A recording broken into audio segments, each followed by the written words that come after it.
নম্বর অঙ্ক, 16 নম্বর। আচ্ছা, 16 নম্বর। নতুন মার্কার তো একটু দেখা যাচ্ছে না? দেখা যাবে আশা করি। জি স্যার, দেখা যায়। প্রত্যেক ধান ক্ষেতের ধান কাটতে শ্রমিক নেওয়া হয়েছে। তো প্রত্যেক শ্রমিকের দৈনিক মজুরি তাদের সংখ্যার 10 গুণ। তো তাদের দৈনিক মোট মজুরি 6,250 টাকা, এটা বলে দিচ্ছে, কিন্তু শ্রমিকের সংখ্যাটা বলে নাই, শ্রমিকের সংখ্যা বের করতে বলছে। তো যেহেতু শ্রমিকের সংখ্যা বের করতে বলছে, আমরা ধরে নিব শ্রমিকের সংখ্যা। ধরি শ্রমিকের সংখ্যা, শ্রমিকের সংখ্যা ক বা এক্স, এগুলা কিছু একটা ধরে নিয়ে নিলেই হবে। হ্যাঁ, শ্রমিকের সংখ্যা ক, আমরা ক ধরে নিলাম, সমস্যা নাই। ধরি শ্রমিকের সংখ্যা ক। এখন বলছে প্রত্যেক শ্রমিকের দৈনিক মজুরি। আচ্ছা, প্রত্যেক মানে কি একজনের, প্রত্যেক শ্রমিকের দৈনিক মজুরি কত? প্রত্যেক শ্রমিকের দৈনিক মজুরি হচ্ছে তাদের সংখ্যা 10 গুণ, তাদের সংখ্যার 10 গুণ, তাই তো? এটাই বলছে না, শ্রমিকের মজুরি জি তাদের সংখ্যার 10 গুণ। আচ্ছা, তাহলে তাদের সংখ্যাটা আমরা কত ধরছি? ক না? শ্রমিকের সংখ্যা কত ধরছি? ক না? জি স্যার। তাহলে তাদের সংখ্যাটা হচ্ছে ক। ক লিখবো, আর 10 গুণ লেখা আছে, গুণ 10 হবে, ঠিক আছে? জি তাহলে স্যার। কত কত হইলো? 10 ক না? জি 10 কম। এখন একজন শ্রমিকের মজুরি বের হইছে, হ্যাঁ, 10 ক।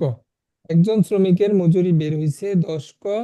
এখানে যেহেতু এই মজুরিটা হবে টাকায়, তাদের মজুরি তো টাকায় আসবে, হ্যাঁ, তাহলে ক গুণ 10 টাকা লিখবো, 10 ক টাকা। ডট ডট দিয়ে লিখতে পারো, সমস্যা নাই।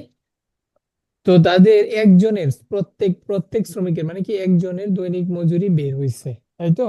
এখন জি স্যার। দৈনিক মোট মজুরি, মোট মজুরি কত হবে তাইলে? সুতরাং কজন শ্রমিকের, ক, সকল শ্রমিকের সংখ্যা কত? আমরা ধরে নিছি ক, ক ক। সংখ্যক শ্রমিক আছে, হ্যাঁ। জি তাইলে একজনের মজুরি এত টাকা, তাহলে সংখ্যক ক সংখ্যক শ্রমিকের দৈনিক মোট মজুরি কত হবে বলো তো? এই যে একজনের টাকার সঙ্গে সবার টাকা গুণ হবে না? একজনের যে টাকা মজুরি বা বেতন, একজনের মজুরি বা বেতনের সঙ্গে কজন শ্রমিকের টাকা গুণ হবে না? জি হ্যাঁ, যেহেতু ক সংখ্যক মানে একজনের টাকার সঙ্গে একজনের বেতনের সাথে কজনের টাকা গুণ দিলেই মোট টাকা বের হয়ে যাবে। তাহলে কত আসলো? 10 ক আর ক গুণ করলে কত আসে? 10 ক স্কোয়ার। ক আর ক গুণ করলে কি স্কোয়ার আসে, জানো তো এটা, না? এদিকে এক্স দিতে পারতাম না কোয়ের জায়গায়? হ্যাঁ, এক্স বা ওয়াই। দেওয়া যাবে, দেওয়া যাবে, দেওয়া যাবে, সমস্যা নেই, কোনো সমস্যা নেই, দেওয়া যাবে। ঠিক আছে। জি স্যার। আচ্ছা, তাহলে দেখো, এই যে মোট মজুরি আমাদের, যেটা ক ধরে নেওয়াতে আসছে 10 ক স্কোয়ার, কিন্তু প্রশ্নে আবার বলে দিছে মোট মজুরি 6,250 টাকা হবে। মোট মজুরি 6,250 টাকা। তাহলে আমরা মোট মজুরি তো অলরেডি বের করছি, হ্যাঁ, 10 ক স্কোয়ার। তাহলে আমরা প্রশ্ন মতে লিখতে পারি, প্রশ্ন মতে কি লিখতে পারি? 10 ক স্কোয়ার সমান, মোট মজুরি কত বলছে? 6,250, তাই না? জি স্যার। তাহলে এখন দেখো, আমরা এখান থেকে ক স্কোয়ার বাম পাশে রাখবো, 10 দিয়ে উভয় পক্ষকে ভাগ করব। যেহেতু 10 গুণ আছে, ডান পাশে গেলে ভাগ হবে। ছয় সমীকরণ হাজার করবে এদিকে। হ্যাঁ হ্যাঁ, এটাই সমীকরণ আমরা লিখে নিছি প্রশ্ন মতে। তাহলে আমরা কি পাচ্ছি? কস স্কয়ার সমান 10 দিয়ে ভাগ করলে পাবো হচ্ছে 625। এখন উভয় পক্ষকে কি করব? বর্গমূল করব। বর্গমূল করব, তাহলে রুট আর স্কয়ার কাটা যাবে। বুঝছো? বুঝছো এই পর্যন্ত? এই জায়গাটা বুঝিনি। কোন লাইনে? এখানে? জি আচ্ছা, এখানে কস স্কয়ার আছে না, ক এর উপরে স্কয়ার আছে না? জি এই ক এর উপরে স্কয়ার, আর এইখানে আমরা 625, হ্যাঁ, কস স্কয়ার সমান 625, এই লাইন তো বুঝছো না? জি এর পরের লাইনটা আমরা কি করছি? উভয় পক্ষকে বর্গমূল করছি। উভয় পক্ষকে বর্গমূল করছি, হ্যাঁ। বর্গমূল মানে কি? এই যে রুট ওভার দিছি, তাই না? এই পাশেও রুট ওভার, এই পাশেও রুট ওভার দিছি, তাই না? জি আচ্ছা, তাহলে এবার দেখো, এই যে আমরা কি জানি, স্কোয়ার আর রুট কাটাকাটি যায়। স্কোয়ার আর রুট কাটাকাটি যায়, এটা কি জানো? জি না, জানতাম না। আচ্ছা, এটা এটা জেনে নাও। আমরা আমরা কি জানি? দেখো, আমরা নয়ের বর্গমূল কি জানি? নয়ের বর্গমূল কত বলো তো? 3। নয়ের বর্গমূল রুট ওভার 9 লিখি না? জি তাহলে 9 সমান সমান কি লেখা যায়? 3 গুণ 3 লেখা যায় না? জি তাহলে দেখো, এই আহ, যখন আমরা রুট ওভার, এখন কি রুট ওভার তুলে দিব? রুট ওভার তুলে দিলে শুধু একটা 3 থাকবে, ঠিক আছে? জি তাহলে এইটাই, যে স্কোয়ার আর রুটে কাটা যায়, স্কোয়ার আর রুটে কাটা গেলে শুধু 3 থাকে, ঠিক আছে? জি তো এটা খেয়াল রাখতে হবে, হ্যাঁ, যে স্কোয়ার আর রুট কাটাকাটি যায়, ঠিক আছে? এবং জি তারপর আমাদের 9 এর বর্গমূল এভাবে চলে আসে, শুধু 9 না, যে কোনো সংখ্যার বর্গমূলই এভাবে চলে আসবে, ঠিক আছে? এটা উদাহরণ, এটা আবার অঙ্কের ভিতরে না, এটা এক্সাম্পল হিসেবে দেখালাম। আচ্ছা, তাহলে তাহলে এইটুক বুঝছো, উভয় পক্ষকে বর্গমূল করছি। জি আচ্ছা, এরপর দেখো আমরা কি লিখতে পারি। রুট আর স্কোয়ার কাটা যাবে, কাটা গেলে কি ও থাকে? শুধু ক। আর এই পাশে দেখো, √625 মানে কি? √625 মানে কি? আচ্ছা, এই লাইনটা আর একটু বেশি বেশি করি, 25 স্কোয়ার। দেখো, 25 গুণ 25 করলে 625 হয়, জি হ্যাঁ। তোমরা যদি 625-এর বর্গমূল বের করো এই যে ভাগ প্রক্রিয়ায়, দেখবা কি বর্গমূল আসবে কত? 25। বর্গমূল 25। 25, 25 আসবে, বুঝছো? জি এই- ঠিক আছে। জি আচ্ছা, প্রয়োজনে তোমরা একটা লাইন বাড়তি করতে পারো, সমস্যা নাই, যেমন উভয় পক্ষকেই রুট স্কোয়ার, আবার দেখো 625-কে আমরা 25 গুণ 25 লিখতে পারি। 25 গুণ 25 মানে কি? 25 স্কোয়ার, হ্যাঁ। বুঝছো এই পর্যন্ত? জি জি আচ্ছা। আচ্ছা, এরপর আমরা ডান পাশে করি, সমস্যা নেই, এই পাশেই করি, অল্প আছে। উম, উম, আচ্ছা, তো এইখানে আমরা কি পাবো? দেখো, রুট স্কোয়ার কাটা গেলে শুধু ক থাকবে, শুধু ক। আর ডান পাশে থাকবে রুট স্কোয়ার কাটা গেলে শুধু 25। তাহলে দেখো, আমাদের শ্রমিকের সংখ্যা বের হয়েছে না? ক, জি স্যার। শ্রমিকের সংখ্যা বের হয়েছে, তাহলে আমরা লিখবো, সুতরাং শ্রমিকের সংখ্যা কত? 25 জন। বুঝছো? জি তো এটা লিখতে পারবো, আমি আর লিখলাম না, ঠিক আছে? জি আচ্ছা, ঠিক আছে, তাহলে আমরা পরের অঙ্ক কি আছে? 17 নাম্বার, বলো তো কি আছে? এমন দুটি ক্ষুদ্রতম ক্রমিক সংখ্যা নির্ণয় করো যাদের বর্গের অন্তর একটি পূর্ণবর্গ সংখ্যা। হ্যাঁ, কিছু বুঝছো? কিছু কি বুঝে গেছে কি বলছে? মানে এমন দুইটা ক্ষুদ্রতম ক্রমিক সংখ্যা নির্ণয় করতে হচ্ছে যাদের অন্তর একটি পূর্ণবর্গ সংখ্যা, মানে পূর্ণবর্গ। আচ্ছা, দেখি আমরা তাহলে কিভাবে আমরা সমাধান করব। সমাধান অন্তর করতে, মানে কি? অন্তর মানে বিয়োগ। বিয়োগ, দুইটা সংখ্যা পরস্পর বিয়োগ, ধরো 8 থেকে 7 বিয়োগ, এটাকে আমরা বলি 8। 8 অন্তর 7, ঠিক আছে? জি। অন্তরও বলা যায়, বিয়োগও বলা যাবে, ঠিক আছে। জি। আচ্ছা ঠিক আছে, তাহলে আমরা করি। করতে পারবা না করে দিব? একটু দেখেন, আমি বুঝতেছি না। আচ্ছা ঠিক আছে, আমরা করতেছি।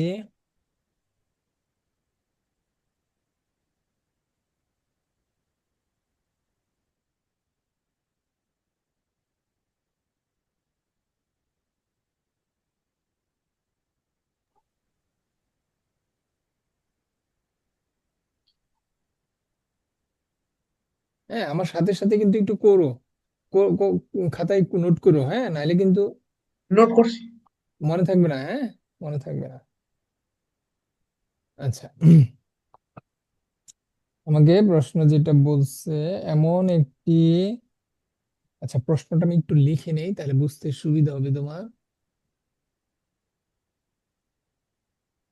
আচ্ছা, এমন একটি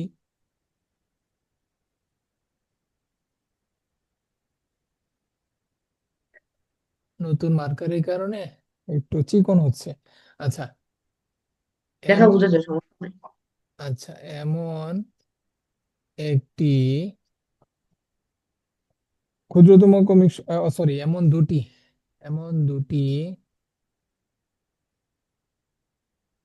ক্ষুদ্রতম ক্রমিক সংখ্যা নির্ণয় করো। ক্রমিক সংখ্যা নির্ণয় করো যাদের বর্গের অন্তর, যাদের বর্গের অন্তর একটি পূর্ণবর্গ সংখ্যা, একটি পূর্ণবর্গ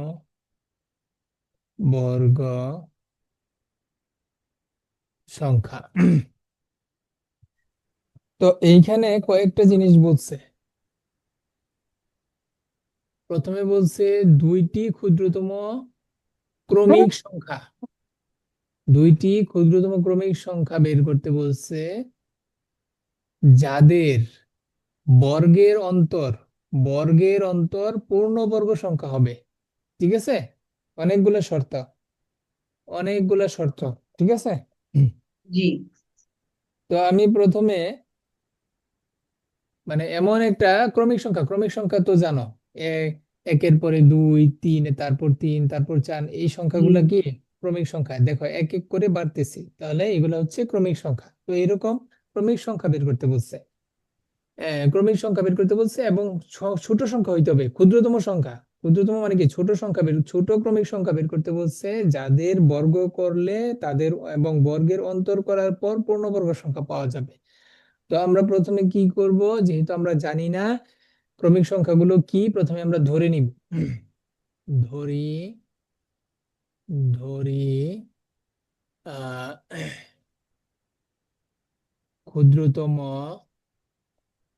ক্ষুদ্রতম ক্রমিক, ক্ষুদ্রতম ক্রমিক সংখ্যা দুটি যথাক্রমে, হ্যাঁ যথাক্রমে একটিকে ধরতে পারি এক্স, অপরটিকে ধরতে পারি যথাক্রমে এক্স, এবং পরেরটি কি, শুধু এক যোগ করে দিব যেহেতু ক্রমিক সংখ্যা, তাই না।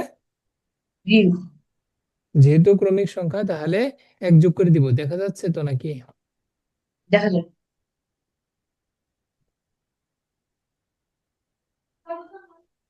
আচ্ছা, একটু আমি আর একটু দেখি স্ক্রিনটা আর একটু ইয়া করা যায় কিনা। দেখা যাবে। হ্যাঁ, এখন আরো ক্লিয়ার হবে আশা করি। জি। আচ্ছা, তাহলে এমন দুইটি ক্রমিক সংখ্যা, দেখো দুইটি ক্ষুদ্রতম ক্রমিক সংখ্যা কি ধরে নিছি, এক্স এবং এক্স প্লাস প্লাস, এই দুইটা ক্রমিক না, দেখো একটার জি। পরে আরেকটা এক যোগ করছি, ও সরি, এটা বা ইয়াতে লিখবা পাটিগণিতের ভাষায়, যেহেতু পাটিগণিতের অঙ্ক। তাহলে যেহেতু পাটিগণিতের অঙ্ক তোমরা ক ধরে করতে পারো, হ্যাঁ, বীজগণিতের অঙ্কগুলো আমরা ইয়াতে বীজগণিত মানে এক্স ইংরেজি শব্দগুলো ব্যবহার করি, পাটিগণিতে করতে পারো, সমস্যা নাই, কাটার কথা না। কাটবে না আশা করি। এবং আগের বছর পড়ছিলাম, কাটেনি। কাটবে না, কাটবে না, কারণ হচ্ছে এটা তো আমাদের বীজগণিতেরই অংশ, সমস্যা নাই। পাটিগণিত বীজগণিত মিলে আমাদের অঙ্ক করতে হবে। ভবিষ্যতে তোমাদের আর কিন্তু আর পাটিগণিত থাকবে না। হ্যাঁ, সব বীজগণিত চলে আসবে যখন ইন্টারে চলে যাবা। আচ্ছা ঠিক আছে, তাহলে আমরা কি ক্ষুদ্রতম ক্রমিক সংখ্যা দুটি ধরে নিলাম। এখন আহ তাদের বর্গের অন্তর করি। আচ্ছা, তাদের বর্গ, দুটি সংখ্যার বর্গ কত হবে, এবং এদের বর্গ, এদের বর্গ কত হবে, সংখ্যা সংখ্যা দুটির বর্গের অন্তর। দেখো, সংখ্যা দুটির বর্গের অন্তর তাহলে কত হবে, এটা বড় সংখ্যা না, আর এটা ছোট সংখ্যা না। জি তাহলে বড় সংখ্যার বর্গ আগে করব, ঠিক আছে, এবং ছোট সংখ্যার বর্গ পরে করব। তাহলে বড় সংখ্যা থেকে ছোট সংখ্যা বিয়োগ করব, যেহেতু বর্গের অন্তর বলছে। অন্তর মানে কি, বিয়োগ, বুঝছো? এই এক্স স্কোয়ার কেমন? বর্গ, এই যে এই সংখ্যা ও, দুইটার বর্গ করতে বলছে না, যে সংখ্যা ও, দুইটির বর্গ, জি বুঝছো? জি প্রথমে সংখ্যা দুইটার বর্গ করছি, তারপর বর্গ করার পর আবার বলছে অন্তর করতে হবে। অন্তর মানে কি, বিয়োগ করতে হবে দুইটি সংখ্যা, বিয়োগ, ঠিক আছে। জি তাহলে আমরা দেখি এখন, এখানে কি সূত্র পড়ে না, A plus B whole square. জি A plus B whole square সমান আমরা কি জানি, A square plus 2a B plus B square. আর এই পাশেরটা তো যেভাবে আছে সেভাবেই থাকবে। তো দেখো, এইটা এক্স স্কোয়ার কাটা যায়, কি থাকে, 2x থাকে, আর থাকে হচ্ছে 1, তাই না? জি আচ্ছা, এখন আমরা এক্স এর বিভিন্ন মান বসাবো। এখন এক্স এর মান আমরা যথাক্রমে 1 2 3 4 বসিয়ে বসাই। হ্যাঁ, এখন আমরা দেখব। এখন এখন এক্স এর মান, এক্স এর মান যথাক্রমে 1 2 3 4 এভাবে বসাই। হ্যাঁ, এই যে এখানে বসাবো, তাহলে বসালে দেখি কত হয়। 2x, x is equal to 1 হলে, এক্স ইজ ইকুয়াল টু 1 হলে 2x প্লাস 1 সমান সমান কত হবে, 2 তাহলে ওয়ান লিখছিল এটা বাংলা, আচ্ছা, ওই যে, সরি, 2x প্লাস মানে 2x প্লাস 1। হ্যাঁ, আচ্ছা, তোমরা এটা তো মুখে মুখে বললে অসুবিধা নাই, কারণ এটা তো আর পরীক্ষা খাতায় বলবা না, পরীক্ষা খাতায় তো লিখবা। তো আমরা তো বীজগণিত করতে করতে অভ্যস্ত হয়ে গেছি। হ্যাঁ, তো সমস্যা নাই। হ্যাঁ, 2x প্লাস 1 এভাবে বলতে পারো, অথবা 2x প্লাস 1। হ্যাঁ, 2x জি প্লাস 1। তাহলে x এর জায়গায় 1 বসাইবো, এখন x এর জায়গায় 1 বসাইবো। 1 বসাইলে কত হয়, 2 গুণ 1 যোগ 1, তাই না? x এর জায়গায় 1 জি বসাইলে তাহলে কত পাবো, 2 একে 2 আর 1 যোগ করলে কত হয়, 3, তাই না? জি এখন এটা কি পূর্ণবর্গ সংখ্যা, 3 কি পূর্ণবর্গ সংখ্যা? জি না, পূর্ণবর্গ সংখ্যা না, তাহলে লিখবো যা পূর্ণ বর্গ সংখ্যা নয়। এখন আমাকে চাইছে পূর্ণবর্গ সংখ্যা আনতে হবে। হ্যাঁ, এখন আমরা এক্স ইজ ইকুয়াল টু আবার 2 বসাই। 2 হলে 2x প্লাস 1 সমান সমান 2 ইন্টু 2 যোগ যোগ 1 সমান সমান 5। 5 কি পূর্ণবর্গ সংখ্যা? জি না, পূর্ণবর্গ সংখ্যা নয়। আচ্ছা, এক্স ইজ ইকুয়াল টু 3 বসাই, তাহলে 2x প্লাস 1 সমান সমান 2 ইন্টু 3 প্লাস 1, 6 হ্যাঁ, যা পূর্ণবর্গ সংখ্যা নয়। আবার এক্স ইজ ইকুয়াল টু 4 বসাই, 2x প্লাস 1 সমান সমান 2 ইন্টু 4 প্লাস 1 সমান সমান 8 আর 1 9। আচ্ছা, 9 কি পূর্ণবর্গ সংখ্যা? জি তাহলে লিখবো যা পূর্ণ বর্গ সংখ্যা। তাহলে কিন্তু আমাদের আনসার বের হয়ে গেছে। দেখো, তাহলে আনসার কিন্তু বের হয়ে গেছে। আমাকে বলছে এমন দুটি ক্ষুদ্রতম ক্রমিক সংখ্যা নির্ণয় করতে যাদের বর্গের অন্তর যাদের বর্গের অন্তর একটি পূর্ণবর্গ সংখ্যা। এই যে বর্গের অন্তর 9 পাওয়া গেছে, এবং এই 9 পূর্ণবর্গ সংখ্যা। তাহলে আমরা দেখি যে আসলেই কি এক্স এর মান যদি আমরা 4 বসাই, হ্যাঁ। আচ্ছা, আমাদের সংখ্যা দুইটি আগে লিখে ফেলি।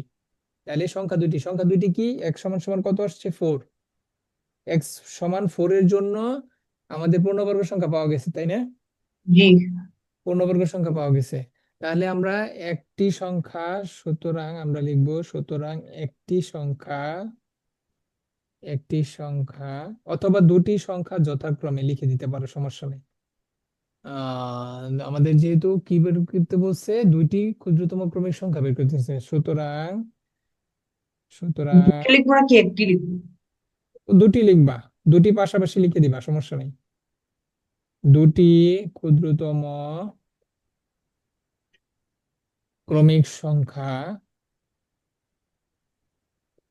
যেহেতু দুইটি বের করতে বলছে দুইটি লিখতে হবে, সুতরাং দুটি ক্ষুদ্রতম ক্রমিক সংখ্যা কি হবে? একটি হবে চার, আরেকটি কি হবে?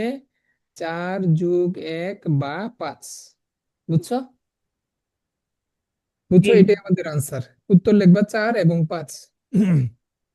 এখন আমরা দেখি যে আমাদের যে 4-5 বের হইলো, আসলেই কি এই দুইটা ক্রমিক সংখ্যা ঠিক ঠিক আছে কিনা আমরা দেখি। দেখো, বড় সংখ্যা কি 5 না? জি 5। তাহলে আমরা দেখি এই পাশে রাফ করে দেখি ঠিক আছে কিনা।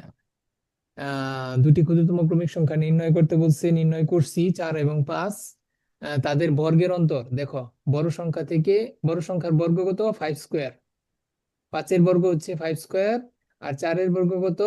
4 স্কোয়ার। হুম। বিয়োগ করছি, বর্গ করার পর বিয়োগ করছি না? জি বর্গের অন্তর একটি পূর্ণবর্গ সংখ্যা কিনা দেখি। 5×5 = 25, 4×4 = 16।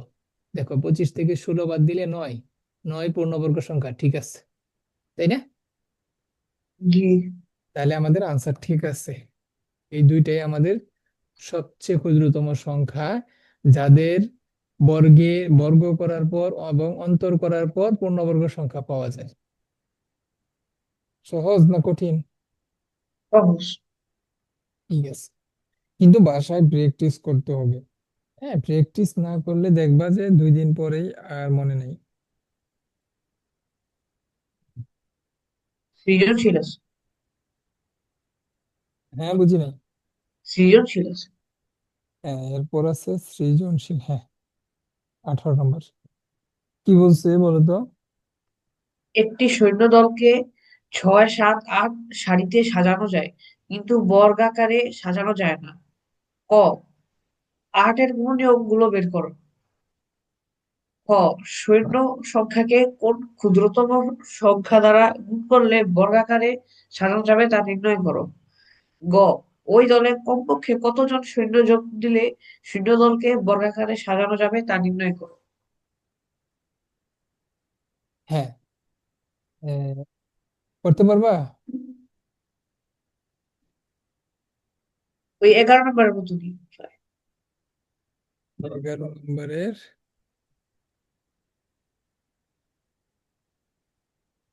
না হুবহু ওইটা না, একটু ইয়ে আছে, হুবহু ওইটা না, প্রায়।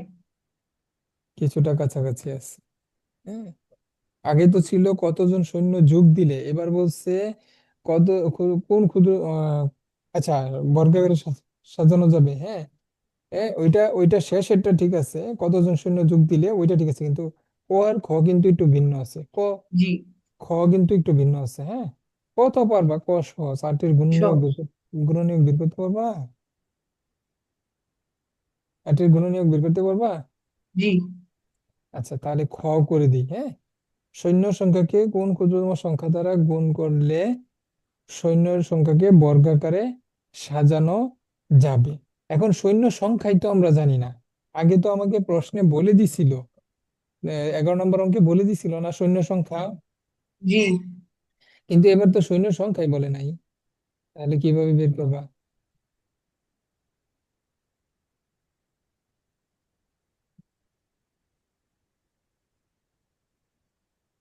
কিভাবে বের করবা?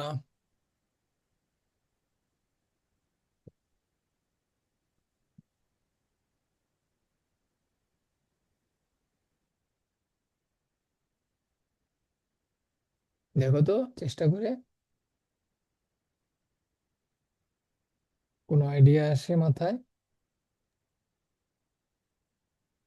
চিন্তা করতেছি।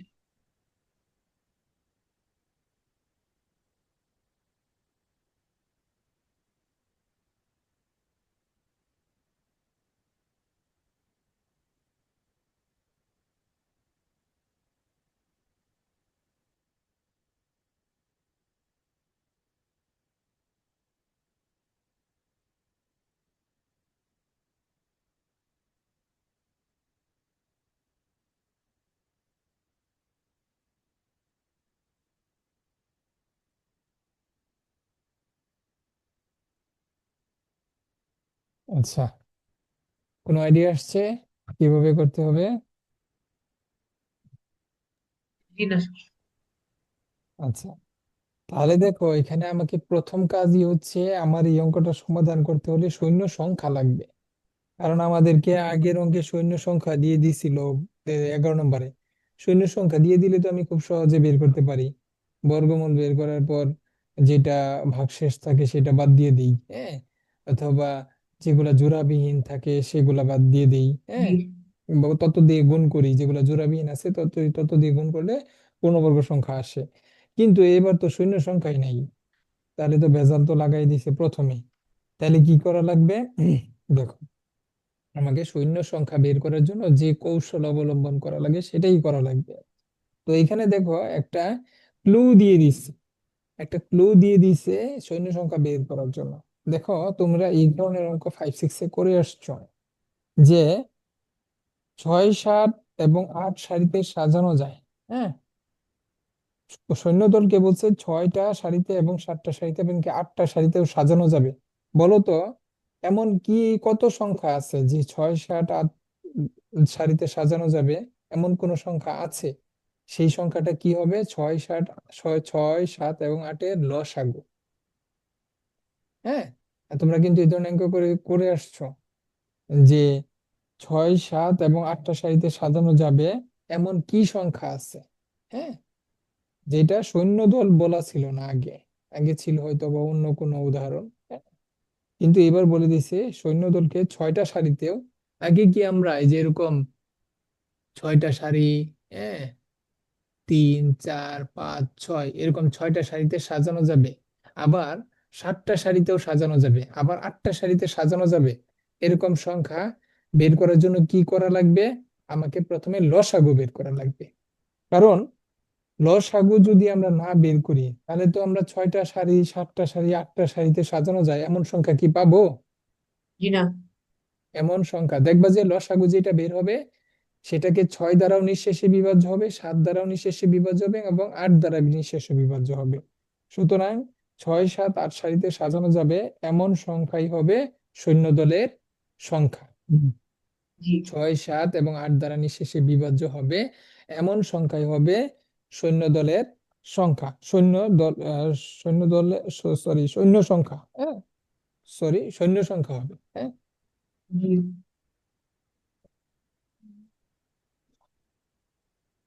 তাহলে এই ধরনের অঙ্ক থাকলে প্রথমে তোমরা লসাগু করে নিবা, তাহলেই সৈন্য সংখ্যা পেয়ে যাবা। তাহলে আমরা একটু সাজিয়ে লিখি। যেহেতু এখানে বলছে কত নাম্বার? 18, 18 নাম্বার, 18 নাম্বার বলছে সৈন্যদলকে, যেহেতু যেহেতু সৈন্য এটা খ দল, নাম্বার না?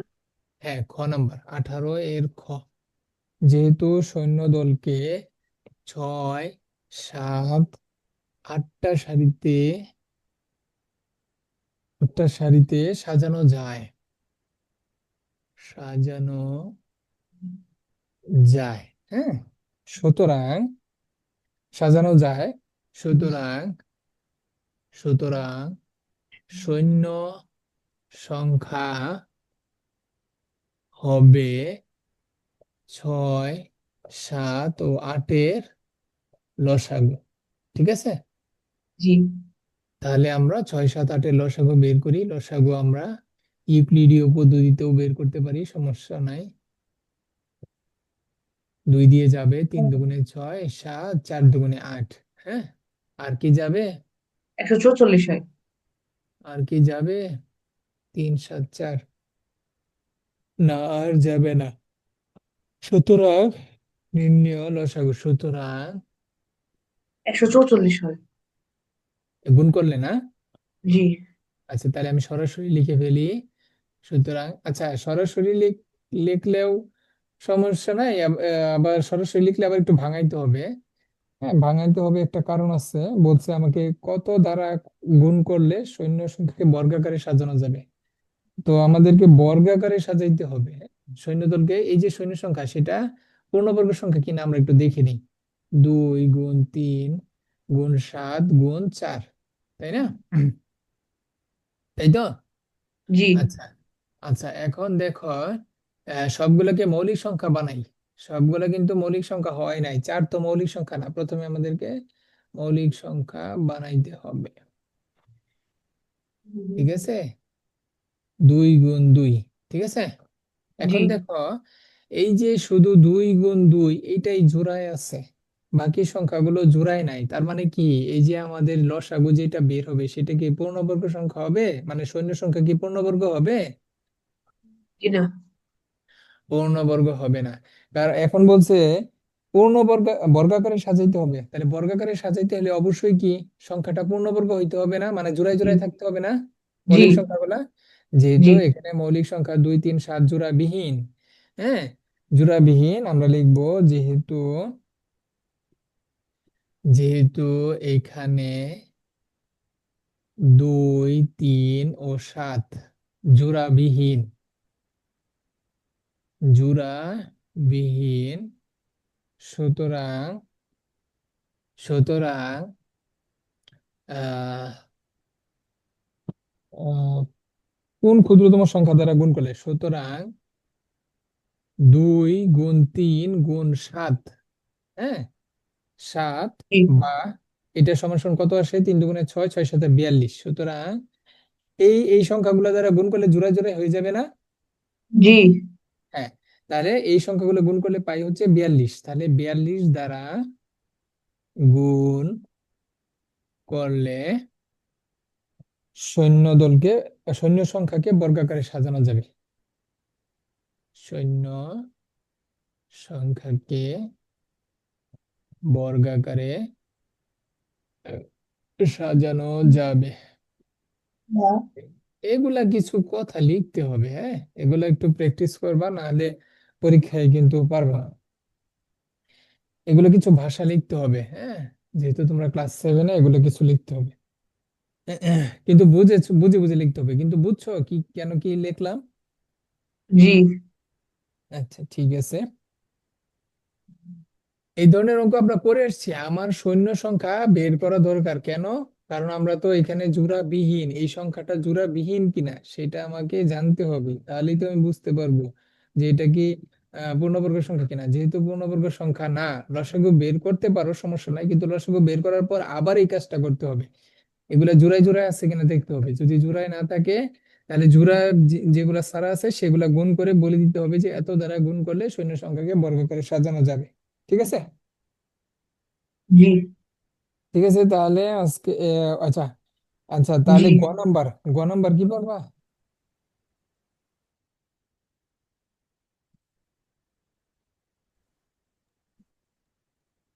নাম্বার কি পারবা?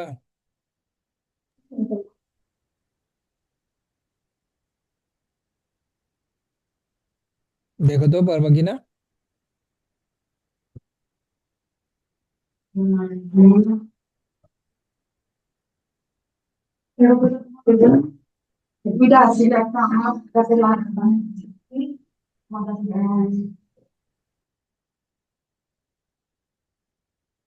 কফি, গ নাম্বার পারবা না করে দিতে হবে?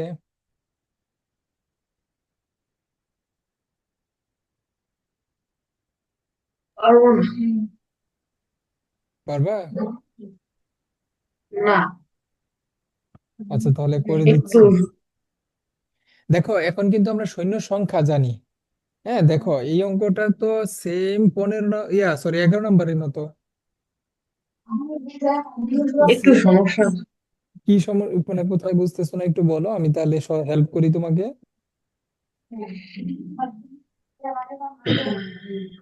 দেখো 11 নম্বরে কি বলছে, 56,728 জন সৈন্য, সৈন্য সংখ্যা বলে দিছে তাই না, কতগুলা সৈন্য আছে সেটা বলে দিছে না। জি, কিন্তু এইখানে এদিকে বলে নাই। হ্যাঁ এদিকে বলে নাই, ওদিকে বলে দিছিল। হ্যাঁ হ্যাঁ, গ নাম্বারে বলে নাই, কিন্তু আমরা তো সৈন্য সংখ্যা জেনে গেছি। এই যে লসাগু, সৈন্য সংখ্যা হবে 6 7 8 এর লসাগু। এই যে এই যে লসাগু যেটা, এটা গুণ করে দিবা, গুণ করে দিলেই চলে আসবে। ক্যালকুলেটর টিপ দিলেই দেখবা যে সৈন্য সংখ্যা বের হয়ে গেছে, 2 গুণ 3 গুণ 7 4। সৈন্য সংখ্যা বের হয়ে গেছে না, বের হয়ে যাবে না। জি, জি, আচ্ছা আমরা একটু করেই দিই। বুঝছি। হ্যাঁ আচ্ছা, যদি সৈন্য সংখ্যা বের করতে পারো এখানে গুণ করার পর, তো সৈন্য সংখ্যা বের করার পর তো তুমি সেম 11 নম্বর, সেম 11 নম্বর না, যে কতজন সৈন্য যোগ দিলে সৈন্যদলকে বর্গাকারে সাজানো যাবে। তো যোগ দিলে বুঝছি, কথাটা, এখন বুঝছি। হ্যাঁ হ্যাঁ, যোগ দিলে আমরা যখন বলছিল 11 নম্বর তখন কি করছিলাম, প্রথমে ভাগ প্রক্রিয়ার সাহায্যে এই যে সৈন্য সংখ্যা বের করবা, বের করার পর ভাগ প্রক্রিয়ার সাহায্যে বর্গমূল করবা, তাই তো। জি, ভাগ প্রক্রিয়ার সাহায্যে বর্গমূল করবা, তারপর বর্গমূল বের করার পর যেটা, যেহেতু পূর্ণবর্গ হবে না, ভাগশেষ থাকবে, ভাগশেষ থাকবে তাহলে পূর্ণবর্গ হবে না। তাহলে বর্গমূল যেটা বের হবে তার সঙ্গে এক যোগ করতে হবে, মনে আছে ঘটনাগুলো। জি, এক যোগ করতে হবে, তারপর ওই এক যোগ করার পর যে যোগফল আসবে সেই যোগফলের আবার বর্গ করার পর যে সংখ্যা আসবে সেই সংখ্যা থেকে আমাদের এই যে লসাগু সৈন্য সংখ্যা ছিল সেই সৈন্য সংখ্যা বিয়োগ করলে যে বিয়োগফল পাবো সেটাই আমাদের কাঙ্ক্ষিত কি উত্তর। উত্তর। ঠিক আছে, জি, একটু পেঁচানো পেঁচানো আছে, হ্যাঁ করতে হবে, করলেই বা ক্লিয়ার হয়ে যাবে। হ্যাঁ খাতায় করতে হবে, খাতায় কিন্তু করো না, এটাই হচ্ছে সমস্যা, খাতায় করবা, নাহলে এই যে প্রসেসটা, স্টেপ গুলা কোনটার পর কি করতেছো, এটা এটা তুমি করতে পারবে না, এই ধরতে পারবে না, হঠাৎ করে পরীক্ষার হলে গিয়ে পারবে না। ঠিক আছে, জি, বাসায় রেগুলার কিন্তু করতে হবে, হ্যাঁ ঠিক আছে, রেগুলার করতে হবে, না করলে পারবে না।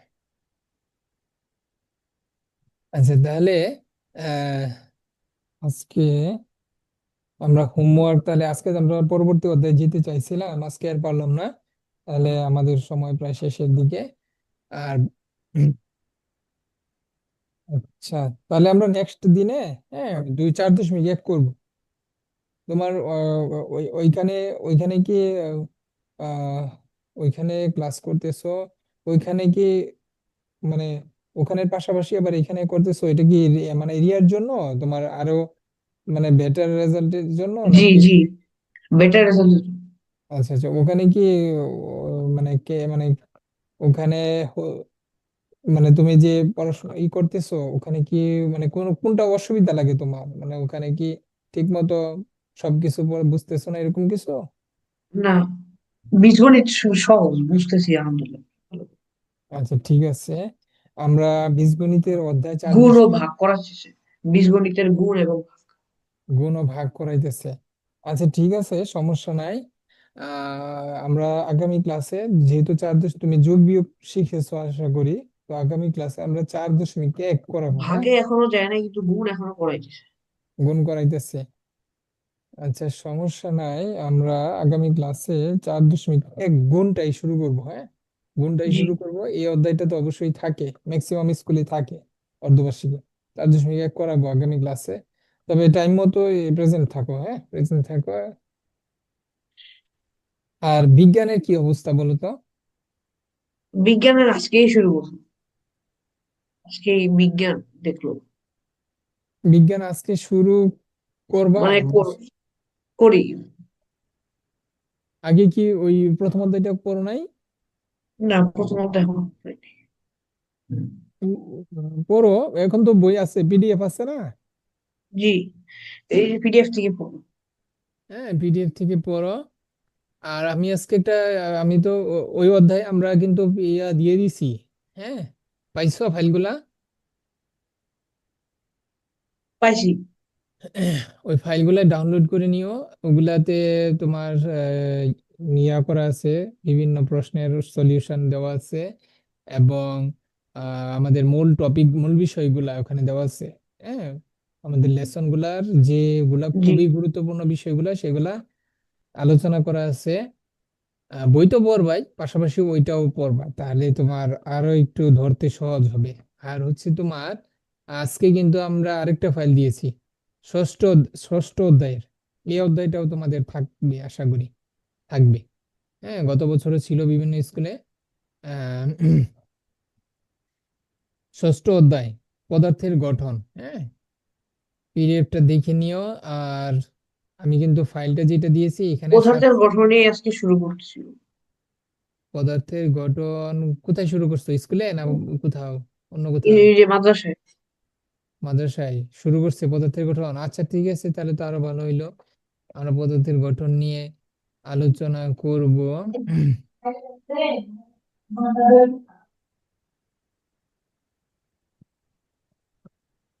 যে ফাইলটা দিছি এই ফাইলটা একটু ভালোভাবে দেখে নিও।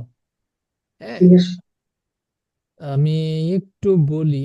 মৌলিক পদার্থ আমাদের আশপাশে কি অনেক অনেক, মানে আমাদের আশপাশে তো পদার্থের অভাব নাই, তাই না? আমাদের আশেপাশে পদার্থের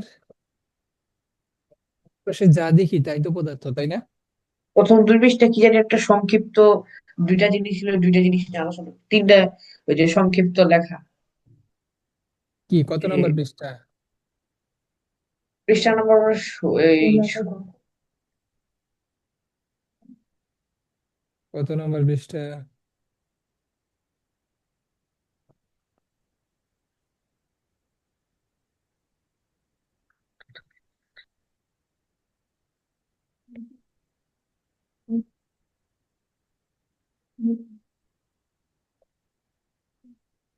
পিডিএফ আছে তোমার কাছে?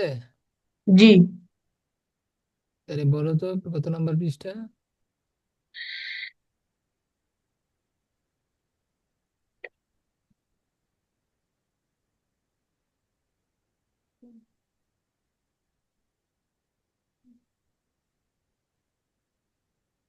না,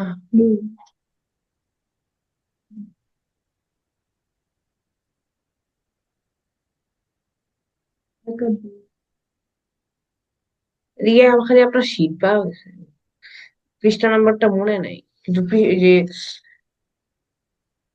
ক্লোরিন এর সংক্ষিপ্ত এমন আলোচনা করছে, ক্লোরিন সংক্ষিপ্ত, তারপরে এমনই অনেক কিছু আলোচনা করছে। আচ্ছা, আচ্ছা, আমরা একটু বলি। আহ মৌলিক আমাদের আশপাশে যে সকল পদার্থ আছে, ধরো আমাদের আশপাশে চেয়ার, টেবিল, খাট, তারপরে আমরা যে খাবার খাই, তারপরে গাড়িতে, বাসে চলাফেরা করি, আশপাশে আমাদের যা আছে সবই কি পদার্থ না? সবই পদার্থ, তাই না? জি। এই যে আমরা ব্ল্যাকবোর্ড, হোয়াইট বোর্ডে লিখতেছি, এইগুলো পদার্থ। তারপরে হচ্ছে আমরা খাতা, কলম, পেন্সিল যা আছে সবই কি পদার্থ। তো এই যে পদার্থগুলো অবশ্যই কোনো না কোনো কিছু দিয়ে গঠিত, তাই না? জি। আমাদের দেহ যেরকম কোষ দিয়ে গঠিত, তারপর হচ্ছে বিল্ডিং কি, বিল্ডিং কি ইট দিয়ে ইট তৈরি দিয়ে হয়েছে না? গঠিত। ইট দিয়ে গঠিত। তো এরকম তোমার যে কোনো পদার্থই যে কোনো না কোনো উপাদান দিয়ে গঠিত। হ্যাঁ, জি। কোনো না কোনো উপাদান দিয়ে গঠিত। তো তুমি ফাইলটা একটু বের করে রাখো, আমি আজকে যে ফাইলটা দিয়েছি। হ্যাঁ, হ্যাঁ, যে ফাইলটা দিয়েছি সেটা বের করে রাখো, দেখবা ওখান থেকেই গুরুত্বপূর্ণ বিষয়গুলো আমরা আলোচনা করব। লোহা, হাইড্রোজেন এবং অক্সিজেন, আমরা আশপাশে যে সকল পদার্থ দেখি তারা তিনটা ভাগে ভাগ করা যায়। একটা হচ্ছে মৌলিক পদার্থ। এই যে স্যার, এই যে এফি, তামা, তারপরে হাইড্রোজেন, এগুলির সংক্ষিপ্ত রূপ নিয়ে আলোচনা করছে। হ্যাঁ, সংক্ষিপ্ত মৌলিক পদার্থ, যৌগিক পদার্থ, আর আছে মিশ্র পদার্থ। মিশ্র পদার্থ, মৌলিক পদার্থ কি কি? লোহা, লোহা মানে আমাদের এই যে বিল্ডিং তৈরিতে যে লোহা ব্যবহার করা হয়, রড ব্যবহার করা হয়, এটার বৈজ্ঞানিক নাম কি? ফি, এফি। এফি মানে লোহা। হচ্ছে লোহা। তোমার আয়রন। আয়রন লোহা, হ্যাঁ। লোহাকে এটা বৈজ্ঞানিক ভাষায় হচ্ছে আমরা এফি দ্বারা প্রকাশ করি, হ্যাঁ। এটা তো তারপর মিলে না। হুম, মিলে না। কোনটার সঙ্গে? ওই যে আয়রনের সঙ্গে। না, আয়রন সরাসরি আমাদের আয়রন এইটা থেকে নেওয়া হয় নাই, হ্যাঁ। আয়রন এই কথা থেকে নেওয়া হয় নাই। এগুলা বিভিন্ন তোমার দেশের বিজ্ঞানীরা তারা এইটাকে নামকরণ করছে ফেরাস ফেরিক, হ্যাঁ। ফেরাস ফেরিক থেকে আয়রন নেওয়া, এফি নেওয়া হয়েছে, ঠিক আছে। এটা তোমরা আরো 8, 9, 10-এ যখন উঠবা তখন বুঝবা ওই কোন কোন শব্দ থেকে কোন ওয়ার্ড, মানে কোন মানে এখানে প্রথম অক্ষর নেওয়া হয়েছে, ঠিক আছে, বুঝছো? তাহলে জি। এগুলা বিস্তারিত নামের বিষয়টা তোমরা আরো ক্লাস 8-এ যখন উঠবা বা 9-এ উঠবা তখন বিস্তারিত জানবা। তবে জেনে রাখো যে আয়রনের সংক্ষেপে বৈজ্ঞানিক ভাষায় বা কেমিস্ট্রির ভাষায় এখানে এফই দ্বারা লেখা হয়, এবং কপার, হ্যাঁ, এগুলো হচ্ছে কি মৌলিক পদার্থ, এবং হাইড্রোজেন, অক্সিজেন এগুলো হচ্ছে কি মৌলিক পদার্থ। মানে জি। আমরা যদি আয়রনকে বা লোহাকে ভাঙি, তাহলে এই আয়রন ছাড়া আর কিছুই পাবো না। যে কোনো সলিড লোহাকে আমরা যদি টুকরা টুকরা করতে করতে একদম ক্ষুদ্র কণা পর্যন্ত আমরা বিশ্লেষণ করি, যেটা আমরা সাধারণ চোখে দেখতে পারবো না, কিন্তু কি করতে পারবো, ইলেকট্রন মাইক্রোস্কোপ দিয়ে দেখতে পারবো, তখনও কিন্তু আমরা আয়রনই পাবো, ঠিক আছে। এই যে আয়রনের ক্ষুদ্র টুকরাই পাবো, ঠিক আছে। আর যৌগিক পদার্থ কোনগুলো? যৌগিক পদার্থ দুই বা ততোধিক ভিন্নধর্মী মৌলিক পদার্থ দিয়ে, হ্যাঁ, যৌগিক পদার্থ গঠিত। যেমন আমরা যে লবণ খাই সেটার বৈজ্ঞানিক নাম হচ্ছে সোডিয়াম ক্লোরাইড। Sodium chloride. এরপর হচ্ছে চিনি। চিনি চিনির বৈজ্ঞানিক নামটা তোমরা এখন প্রয়োজন হবে না, যেটা কার্বন, হাইড্রোজেন এবং অক্সিজেন দিয়ে গঠিত, বুঝছো? এটাও জি। যৌগিক পদার্থ। চিনি কার্বন, হাইড্রোজেন এবং অক্সিজেন দিয়ে গঠিত। তো এই যে দুই ধরনের, দুই বা ততোধিক মৌলিক পদার্থ দিয়ে গঠিত, যে সকল পদার্থ দুই বা ততোধিক মৌলিক পদার্থ মিলে হয়, যে সকল পদার্থ, যেমন লবণ, এইটাকে তুমি যখন অনেক ক্ষুদ্র করতে থাকবা, এক সময় ছোট্ট লবণের দানা পাবা, একবারে ক্ষুদ্র, হ্যাঁ। এবং সেই ক্ষুদ্র দানাকে বিশ্লেষণ বা যখন আরো টুকরা করবা, তখন তুমি সোডিয়াম এবং ক্লোরাইড আলাদা করতে পারবা। কিন্তু আয়রনকে তুমি যখন টুকরা করবা, শুধু আয়রনই পাবা, আর কিছুই পাবা না, বুঝছো? জি। তাহলে এই জন্য আর কিছুই পাওয়া যায় না, সুতরাং এখানে আয়রনই পাওয়া যায়, এই জন্য এটাকে বলা হয় মৌলিক পদার্থ। কিন্তু যৌগিক পদার্থকে যখন আমরা টুকরা টুকরা টুকরা করি, তখন সোডিয়াম ক্লোরাইড পাবো, ঠিক আছে। সোডিয়াম এবং ক্লোরাইড আলাদা করতে পারবো এখান থেকে, বুঝছো? জি। যখন বিশ্লেষণ করব তখন সোডিয়াম এবং ক্লোরাইড আলাদা এরকম পাবো। মৌলিক পদার্থ এগুলা কি, আবার মৌলিক পদার্থ, সোডিয়াম এবং ক্লোরাইড এরা কি মৌলিক পদার্থ। মৌলিক পদার্থ। তো এই মানে এই সংজ্ঞাটা হবে এরকম, দুই বা ততোধিক ভিন্নধর্মী, মানে যে দুইটা ভিন্ন জিনিস, সোডিয়াম এবং ক্লোরাইড দুইটা ভিন্ন জিনিস একত্র হয়ে যৌগিক পদার্থ তৈরি হয়। আর হচ্ছে মিশ্র পদার্থ একের অধিক, যেমন আমাদের বাতাস, হ্যাঁ, বাতাস, তারপর হচ্ছে লবণ পানি, হ্যাঁ। আমাদের যে বাতাস আছে, মিশ্রের উদাহরণটা আমরা একটু লিখি।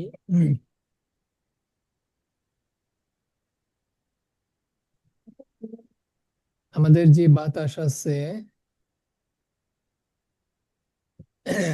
বাতাস এবং লবণ পানির যে মিশ্রণ, আমরা লবণ পানি যে চিনি পানিতে মিশাই, লবণ পানির যে মিশ্রণ পাই, এবং বাতাস, এখানে বাতাসে কি হাইড্রোজেন, নাইট্রোজেন, অক্সিজেন, কার্বন, অসংখ্য উপাদান আছে।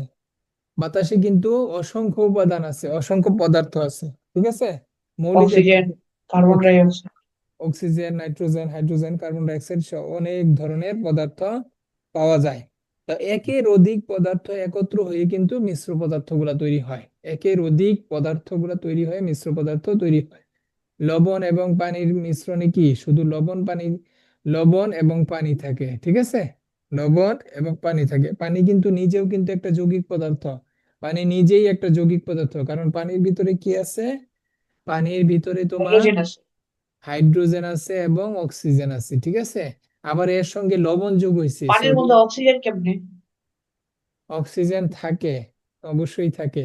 হাইড্রোজেন এবং অক্সিজেনকে যদি তুমি একসাথে করো তাহলে সেটা পানি হয়ে যাবে। আমাদের আমাদের বাতাসে যে হাইড্রোজেন আছে, সেই হাইড্রোজেন এবং অক্সিজেনকে যদি একসাথে করো তখন সেটাকে পানিতে রূপান্তরিত হবে। কেন? আমাদের এই যে বৃষ্টি হয়, হ্যাঁ, বৃষ্টি হয়, এটা কিন্তু হাইড্রোজেন এবং অক্সিজেন একত্র হয়েই তৈরি হয়, ঠিক আছে। জি। আচ্ছা, তাহলে এই যে ক্ষুদ্র, আমরা যখন কোনো পদার্থকে বিশ্লেষণ করি, আচ্ছা দেখো আরেকটা জিনিস তোমাকে আমি বলি। এই যে আমরা যে পানি, হাইড্রোজেন এবং অক্সিজেন মিলে হয়, দেখো আমরা যদি তাপ দেই, আমরা যখন পানিকে তাপ দিই তখন দেখবা যে কি গ্যাস আকারে উড়ে যায়, ধোঁয়া হয়ে উড়ে যায় না? ধোঁয়া জি। হয়ে উড়ে যায়, সেটা কি কি উড়ে যায় দেখবে, ওখান থেকে হাইড্রোজেনও উড়ে যায়, অক্সিজেনও উড়ে যায়, ঠিক আছে।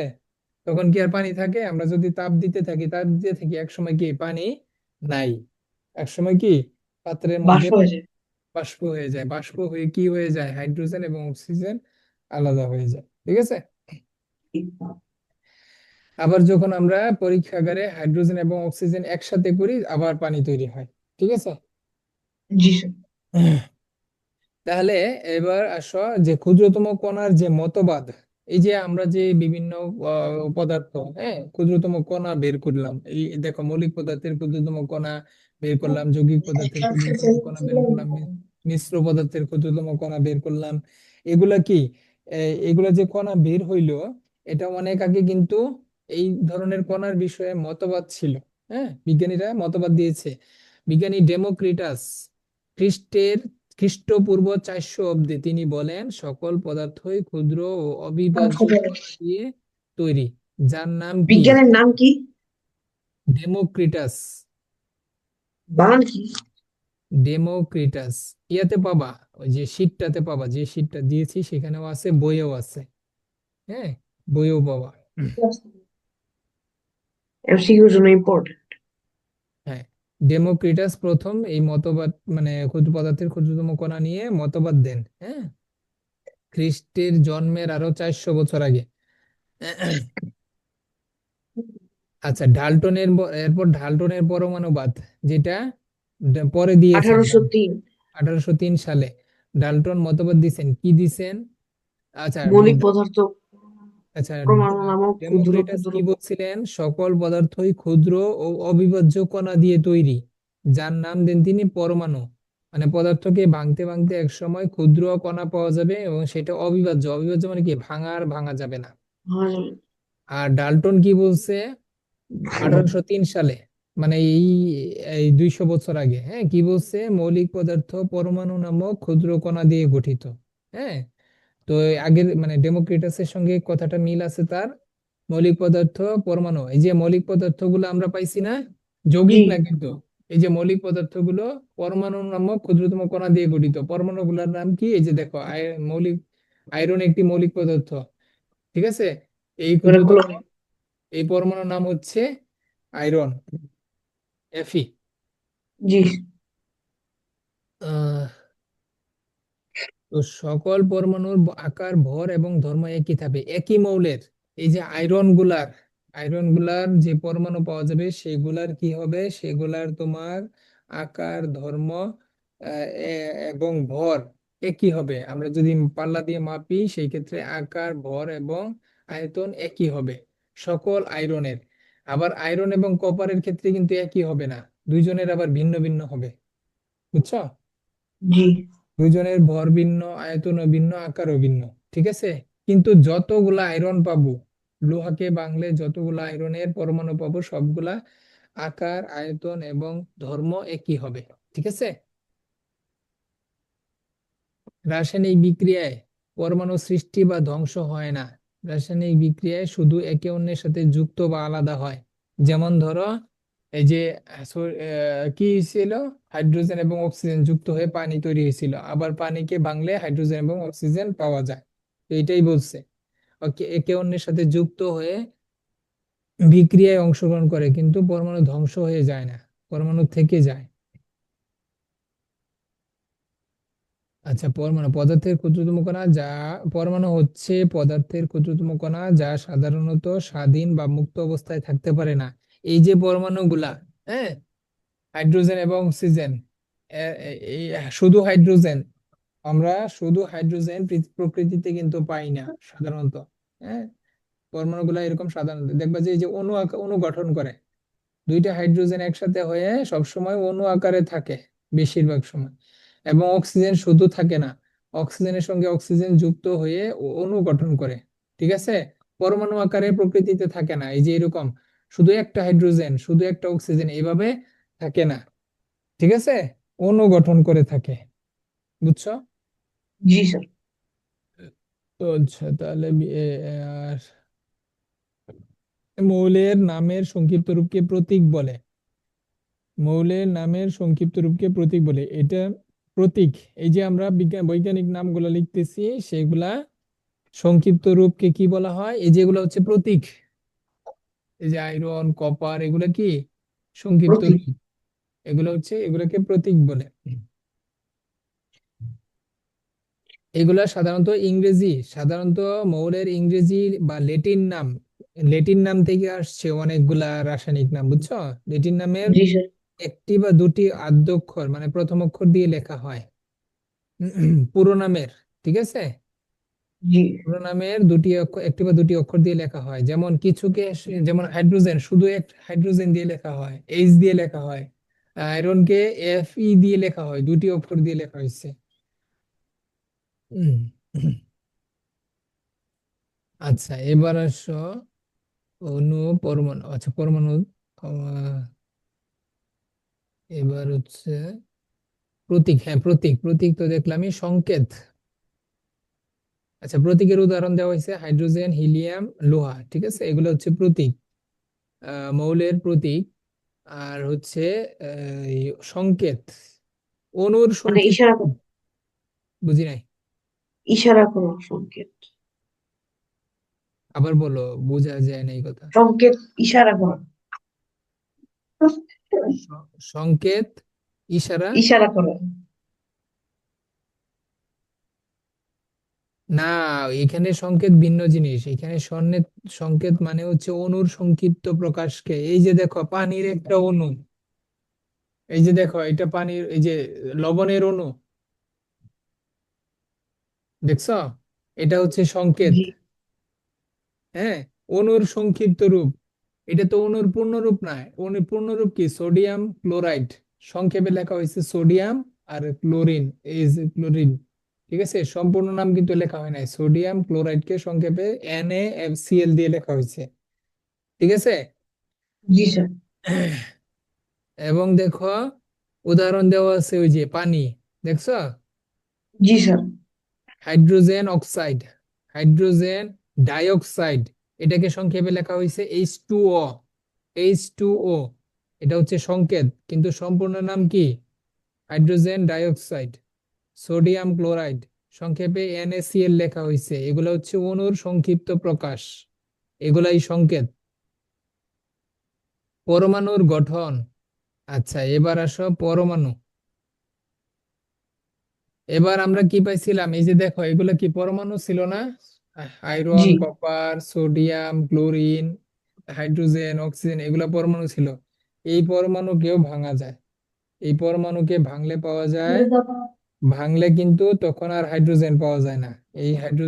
এই পরমাণুগুলোকে ভাঙলে আবার কি পাওয়া যায়? ইলেকট্রন, প্রোটন, নিউট্রন, এগুলা পাওয়া যায়।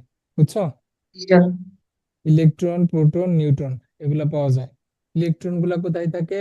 প্রোটন এবং নিউট্রন কেন্দ্রে থাকে। আমরা যখন কোন পরমাণুকে ভাঙবো, হ্যাঁ, মাইক্রোস্কোপ দিয়ে যদি আমরা দেখি, তাহলে প্রোটন এবং নিউট্রন থাকবে এই কেন্দ্রে, কেন্দ্রে থাকবে। আর ইলেকট্রন গুলা এই যে কক্ষপথে ঘুরবে, কক্ষপথে থাকবে। বুঝছো? ইলেকট্রন জি গুলা স্যার। বাইরে থাকবে, কেন্দ্রের বাইরে থাকবে। ঠিক আছে, তাহলে এগুলা ভাঙলে পাওয়া যাবে, পরমাণু ভাঙলেও পাওয়া যাবে। আচ্ছা, একমাত্র হাইড্রোজেন পরমাণুর কেন্দ্রে কোনো নিউট্রন থাকে না। ঠিক আছে, এটা একটা বিশেষ তথ্য, এটা জেনে রাখো।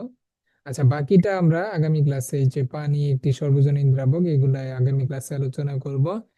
আমাদের পৃথিবীতে মৌলিক পদার্থ এখন পর্যন্ত 118টা আবিষ্কার হয়েছে, যার মধ্যে 98টা প্রকৃতিতে পাওয়া যায়, বাকি 20টা ল্যাবরেটরিতে বিজ্ঞানীরা তৈরি করছে। ঠিক আছে, জি। তাহলে এগুলো একটু বাসায় পড়ো। আগামী ক্লাসে আমরা আরেকটু আলোচনা করে শেষ করব, এবং আশা করি কোনো সমস্যা নাই হবে না। স্যার শুক্রবারে কি ক্লাস নেবেন? শুক্রবারে আপাতত এখনো শিডিউলটা হয় নাই। এই যে এখন আমরা করতে থাকি, হ্যাঁ, আপাতত শনি সোম বুধ হোক, তারপর যদি সময় সংকুলন না হয় সেক্ষেত্রে একদিন বাড়ানোর চেষ্টা আছে, হ্যাঁ। ঠিক আছে, ম্যাথ এইসব। হ্যাঁ, ম্যাথ এইচডব্লিউ থাকবে। ওই যে অঙ্কগুলো যেহেতু হোমওয়ার্ক করো নাই, সম্পূর্ণ অধ্যায়টা করে ফেলো। লিখে লিখে করো, নাহলে কিন্তু থাকবে না মাথায়। আর হচ্ছে বিজ্ঞানটা এই অধ্যায় শেষ করবা, এই অধ্যায়টা শেষ করবা। এখন এইখান থেকে যেন সংক্ষিপ্ত প্রশ্ন আছে, এমসিকিউ, সৃজনশীল আসলে যেন পারো, ভালোভাবে পড়বা। আর যে শীটটা আরো 2-3 বার রিডিং বুঝে বুঝে পড়বা, হ্যাঁ। আর বই তো পড়বাই, বই প্রথমে পড়ে নিবা, তারপর শীট।